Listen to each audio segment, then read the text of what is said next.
Hello and welcome back to my channel. Today I am going to be reacting to the results from my microscopic hair analysis. I actually signed up for this over a year ago, but it took so long, the process of sending it off. It took months to arrive. Then when they sent my results, I didn't open them for like 6 months because I was so done with my hair. If you've been watching my channel, you know that I have a whole series where I documented my hair journey. I went through a lot with my hair. Just to give you a backstory of like my hair kind of story, I have loads of videos on my channel if you want to check them out. I've been through the thick of it with my hair. I went through trying the curly girl method. I went through years and years and years of like a healthy hair, no heat journey. I have only in the past couple of months started experimenting with heat and hairstyling, which is why I decided to wear like a very garish 80s hairstyle today, because I'm just being more free with how I style my hair. So I gave them, I think like 20 or 30 strands of my hair. I made sure to get like thick ones, thin ones from all around, from the top, from the bottom. I gave them like unhealthy ones with split ends. I gave them healthy ones, smooth ones, coarse ones, the whole lot, so that they could get a really in-depth analysis of my hair. Now, my assumptions, what I think they're going to say about my hair. So I think, and I could be completely wrong, but we're going to find out. I think my hair is a mix of thin and coarse strands, but it's overall not very dense, so like not a lot of it. I believe my hair is very dry and brittle. I believe it's going to be high porosity, and it shouldn't have any heat damage, because at the time I sent the samples, I was like barely using heat. I maybe used it like once or twice a year. This is gonna be a lot of pages, but I'll just try and like condense it down to the important bits. Okay, here we go. So my porosity, low to normal porosity at the root, normal porosity at mid-shaft, and high porosity at the tip. So that kind of makes sense as the hair ages and gets more damage. So that's not what I was expecting. I thought it was gonna be high porosity at the mid-shaft, so wow. So elasticity, when wet, it has 34% stretch, which is normal. When dry, it has 23% stretch, which is normal. Okay. Wow, I thought it would be like not normal. Texture, 20% medium width, 80% coarse. Wow. I have 80% coarse hair? No, that cannot be. I thought I had like 50% of both. But like, I'm also thinking, I only sent them, I can't even remember how many hairs I sent them, but I think it was either like 20 or, I don't know, I'll put it on the screen. But wow, how can they know my whole head of hair? Suggested trim, 5 to 7.5 centimeters. Okay, I guess that means like they suggest I trimmed about 5 centimeters at the time that I sent those samples. That's a lot of centimeters. That's, got my handy dandy little measuring tape right here. So that's about 2 inches. Actually, that's not too much. They suggested that I trim off 2 inches, so I'm due for a trim, so I'm gonna actually go do that soon. Overall, your hair is in good health with the exception of your ends. It appears that you have naturally low porosity hair. What? But due to damage, oh no, this is where I don't know if this is legit. It says, but due to damage from styling and normal wear and tear, your porosity increases at mid-shaft and lower. But this is where I'm so frustrated, because at that time I had not been styling my hair. I'm pretty sure I sent them a letter as well, like talking about how I hadn't been heat styling my hair at all. That's mind-boggling. Any kind of styling that I did was heatless. I never like teased my hair. I didn't even use like hairspray or a lot of like damaging products. I never dyed my hair. Like at this point, my hair was so natural. Like I was so anal about having very natural hair care. It's always frustrating when people say, oh, your hair is like heat damaged. It is now, obviously, because I've been, well, probably in the past 2 weeks I've been experimenting, because healthy hair standards. I can't keep up anymore. Okay, so your hair has a very slight build up along the full length of your strands that required a shellating shampoo to remove. So it had build up. So I should also mention, when I sent the strands, they require you to like shampoo them but not condition them. This is so that you can like get off any product build up, because obviously conditioners have silicones and whatnot in them that will build up on your hair. So I had like lightly shampooed them. I didn't want to shampoo them too much because I didn't want them to be like dry as all heck. So that's interesting. So even after like a light shampoo, they still had buildup and they had to use a gelating shampoo. Don't know what that is. This could decrease the effectiveness of your products you are currently using. Build-up can result in inconsistent styling, contributing to frizz, rob your hair of access to vital protein and moisture. Okay, so obviously there's a lot of downsides that having build-up can have. Okay, hard water can leave mineral deposits on your hair. By adding a gelatin clarifying wash once a month to your routine, it will help to control build-up and remove mineral deposits. Okay, I might have to try this. Gelatin, I'm going to have to figure out what that is. Also, anytime you wash, make sure you are massaging your scalp thoroughly. I do usually do that. Many have found that a shampoo brush is very beneficial. I was thinking of getting a shampoo brush. Beneficial to wash routines. Remember to deep condition after any clarifying wash. Good advice. Here we go, gelatin agent. Okay, so in order to remove the minerals from your hair, you need a product that contains a gelatin agent. Look for these ingredients. Okay, I'm gonna put them on the screen. So these I guess are gelatin agents. Your elasticity results indicate that your moisture and protein are in fairly good balance. What? No. Using a good combination of products will help to keep your hair happily balanced. I tend to do that anyway. I use like a combination of products. I should also mention I am still testing positive for COVID. I had it last week and I'm kind of better. I'm just a bit congested, but yeah, technically I've still got COVID, so don't breathe too much. You might get COVID through the screen. I'm so surprised. So is this my hair? This is the surface of my hair at the root. So this is like the healthy hair. And it does look healthy from what I know about hair and what it should look like. That looks healthy. Hair near the mid-shaft. This region has more chipping at the edges of the cuticle layers, making it normal porosity. Okay, so this is normal porosity.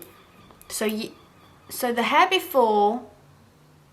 Okay, cool. This level of damage is expected since the hair at mid-shaft has had more time and opportunity to be damaged. So I guess this is like a normal amount of like wear and tear for your hair in the mid-shaft. Okay. Oh, this is the ends. Okay. The cuticle layers at the tip of your hair appear damaged. Of course, this goes without saying, and I know this because my ends are always horrendously dry. Ooh, yeah. See, this is what I expected my hair to look like in the mid-shaft, to be honest, because I feel like all my hair is just crap. But maybe I'm too hard on myself. Evidence of heat damage? What? No, this can't be. This cannot be.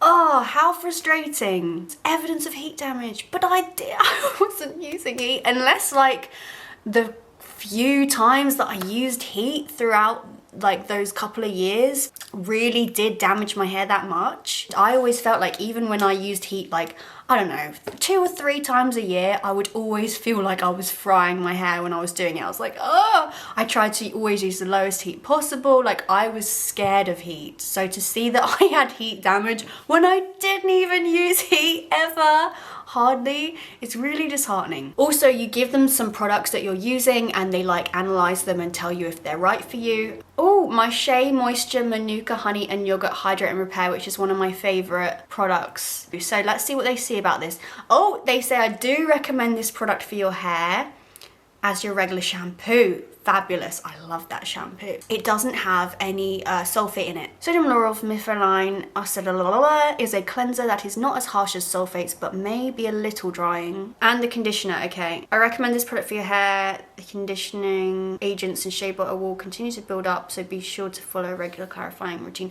Okay, I'm gonna do a clarifying routine now. I actually used to kind of do one, but I didn't ever really understand if I was doing it right, or like what I should be using to clarify. Joico Moisture Recovery. Interesting. So this shampoo I only sometimes use because it has a lot of silicone in it, and shampoos don't often have silicones in them. I just wanted to jump in and correct myself because for some reason whenever I'm referring to the Joico Moisture Recovery, I always have the habit of using the words a lot of silicone. I don't actually know if it has a lot of silicone in it. I know that it has silicone quaternium 16, protein. That seems to be the only silicone ingredient in here. I could be wrong. But yeah, just because of the fact that it feels so slippery when I use it and that it's quite unusual to find silicone in shampoos, that's why I have the habit of saying a lot, but it might not actually be a lot. Yeah, I just wanted to correct myself because sometimes I have little slip-ups in the way I use my words, so I'm sorry. And they actually say they do recommend this as a clarifying shampoo. I would never have used this as a clarifying shampoo because in my mind, clarifying shampoos should be not have any silicone or anything that's going to build up on your hair. Like, to me, I thought clarifying was like stripping your hair of any product. So I'm surprised that they're saying this is a good clarifying product, probably because it does have sodium lauryl sulfate in it, which is stripping. Sodium lauryl sulfate is one of the more gentle of the sulfate cleansers. This I already knew. It's still a strong cleanser. Yes, indeed. It's great to use as a clarifying ingredient due to its stripping nature. You should always follow a clarifying wash with a deep conditioning treatment. Okay, well, I guess the fact that it has sodium lauryl sulfate in it is enough to clarify my hair, even though it does have silicone in it. Look for products that have high concentrations of humectants. Yes, we have spoken about this before. Humectants of any kind in rinse out products are hugely beneficial to moisture because they draw water to the hair. Yes, indeed they do. This product also contains isopropyl palmitate and can cause breakouts for those with acne-prone skin.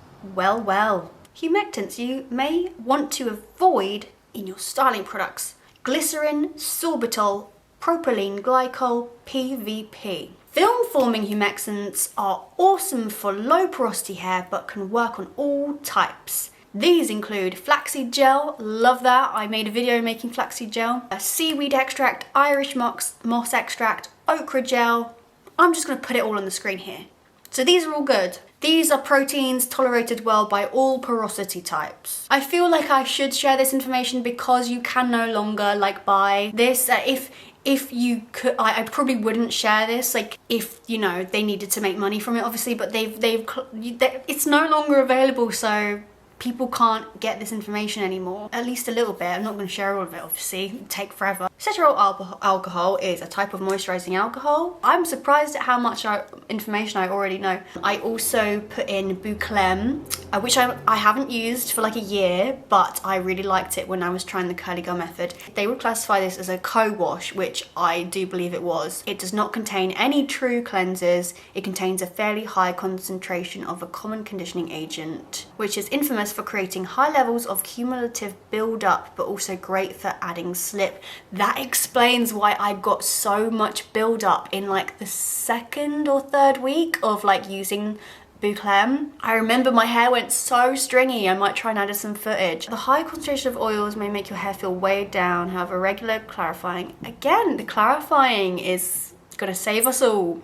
The clarifying routine will allow you to use this product without fear of creating substantial buildup. Great, okay, well. And the conditioner, I do recommend this conditioner for your hair. It has high concentration of humectants and won't create a huge amount of cumulative buildup. Okay, so the Boucleme conditioner has high concentrations of humectants. So I guess if you're wanting some real intensive conditioning and hydration, Boucleme curl cleanser and conditioner are the ones. And I already knew this because I could just feel it from the texture and looking at the ingredients. Okay, I also put in Aussie Miracle Moist. This product is okay for your hair. Okay, this product is okay for my hair. So if you like the results, then continue using it.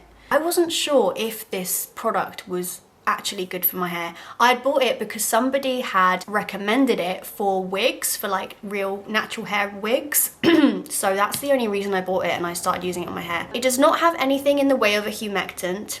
It also contains the itchy MS. Some have found that these preservatives cause scalp irritation. Okay. Aveda Damage Ready. This is one of my more high-end products that I put on. I've got it down there, I still use it. Before diving into this product, I want to discuss protein. All hair needs proteins, blah, blah, blah. Anything that has the words or a variation of the words strengthen, repair, and or restore in the description or product name likely contains some level of protein and or amino acids. Okay, interesting. I do recommend this product for your hair if you like the results. To be honest, I don't see any results with this product. I just use it because it's supposed to be good. Yeah, it has loads of natural ingredients in it and it's quite a high-end like hair brand. Okay, so this product has a lot of protein in it. Oh, and they've said that I may like Aveda's Nutriplenish Leave-In Conditioner. It is silicone-free, protects from heat, and protects from UV damage. Okay, I might give that one a little look when I go to the shop. Okay, so they've given me some hair care and styling recommendations. Oh, it's talking about the clarifying routine. So build up, blah, blah, blah. Once a month, you should be clarifying your hair with a gelatin shampoo to remove product buildup and mineral deposits left behind by hard water. Because of the stripping nature of a gelatin shampoo, start with a pre-poo. Pre-wash or pre-poo. Only do this as often as beneficial. Apply a layer of moisturizing oil to the damaged porous regions of your hair 2 to 4 hours before washing. Coconut oil and olive oil are both moisturizing oils that are easily accessible. Great, because these are ones that I've used for years. This will prevent the porous regions of your hair from swelling from the intake of water. Hair swelling makes the hair weak and prone to breakage. By allowing several hours for the oil to absorb, your hair will absorb the oil it needs and the clarifying will help remove the excess. Okay, that makes sense. Try to wash no more than every 3 days. Perfect. I only wash my hair every 3 to 4 days, so perfect. Okay. Squish to condition using a silicone-free conditioner. Actually, I still do this, even though I'm not doing the curly girl method anymore. I still do that squish to condition method because I feel like it does like get it into my hair better. A simple apple cider vinegar rinse after shampooing is an alternative method for clarifying hard water buildup. Great, okay, so that is something I already do. I'd like to say that I do it monthly, but it's more like every couple of months.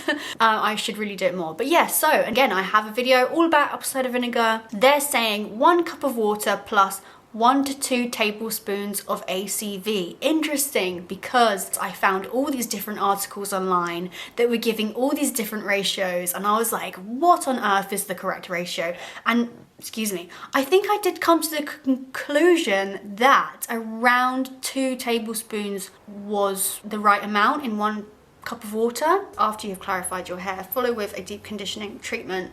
I guess I already knew this. This just like clarifies what I had already known, which is good because I had like an inkling of like what I should be doing, but I wasn't sure. Oh, they talk about silicones. There's nothing inherently wrong with using silicones, but it is important to know how and when to use them so you can still care for your hair.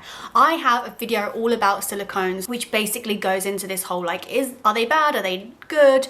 In a nutshell, it's about like how you use them and like how often you use them. Oh my God, it says, yay, your hair is in balance. You can help to maintain this balance and improve the health of your hair by adding a weekly deep conditioning treatments with well-balanced deep conditioners. I recommend they rotate between 2 or 3 different conditioners to vary the type and amount of proteins, conditioning agents, and moisturizers.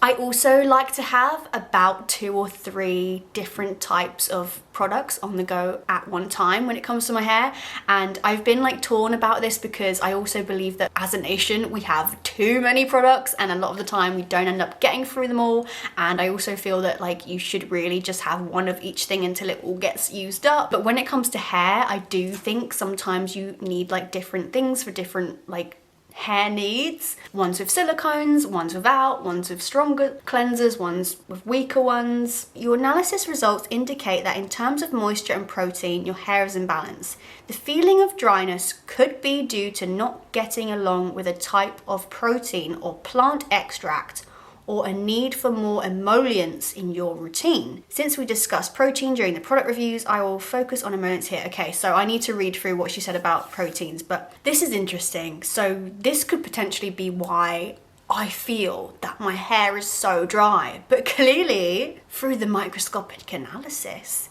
it's actually in balance. Emollients like oils and butters soften the hair, reduce the feeling of dryness, add shine and increase manageability. On finer hair, however, they can cause it to look weighed down. Fortunately, you have mostly coarse hair, so it will be better suited for products higher in emollients. Interesting. The downside of emollients is they do create cumulative buildup, so be sure to follow a clarifying routine. Regulifying. Here are a few products I recommend. Nice! Sweet! Okay. If you prefer different styles than your natural texture, you may not be able to maintain the healthiest state of your hair, but there are things that you can do to style in various ways and protect your hair as much as possible. Regardless of your style preference, the majority of these recommendations should apply. So that's good, because now obviously I have started styling my hair. You know, I am sacrificing the health of my hair, but honestly, I was so unhappy with my hair throughout like that 10 years of that journey of going on this healthy hair journey, and I was never happy with my hair. So I personally have come to the conclusion that I'd rather just enjoy it and like have fun with it and stuff, and like I love how my hair looks today. Whereas, you know, when I was like so focused on healthy hair, I would just despise my hair every single day. I thought it looked horrible all the time. I do have a better relationship with my hair now. So that's it, I think. So they haven't actually confirmed whether what my hair texture is. Like, maybe I've missed it. If I have, I'll put it on the screen. I don't mean to like say that they've done things wrong. I obviously think they obviously know a lot more than I do. This is my one question. I'm like, is my hair curly? Is it wavy? Is it just straight and I'm just got weird hair? Like, what is my hair? I think I know in myself. I have wavy hair. If you think otherwise, you're welcome to watch my curly girl method series. I'm not trying to say, oh, I've had wavy hair all my life and I just didn't know it. No, I had straight hair for the majority of my life. It was only when I was around 21-ish that my hair texture like started changing, and that's when I started looking more into the curly girl stuff. So I don't know why my hair changed, it just did. Okay, I should also mention my main bio are sadly closing. They are no longer accepting hair analysis anymore. I have scoured the internet to try to find anything similar that any other company is offering. I mostly came across like hair mineral analysis, which is like what you need nutritionally, but I did find one that are doing something similar. I will leave below the only other one that I found. I'm not sure of its legitimacy, but you know, you can do your own research on that, but I thought I would at least give something because I feel bad that I'm making this video and like now you can't go and get your own hair analysis done. Or leave below if you know of any others so people can continue to get their hair analyzed. I hope this was helpful. I hope that sharing a bit of my information was beneficial for you. If you want to support me in any way, shape or form, I have a Patreon where you can get access to vlogs and bonus content if you would like. That's below. Thank you very much for watching and I'll see you in the next one. Bye bye. Mwah. I've done this like weird little eyeliner look with like dots. I don't think it looks too good on the camera, but whatever. I thought it was cool.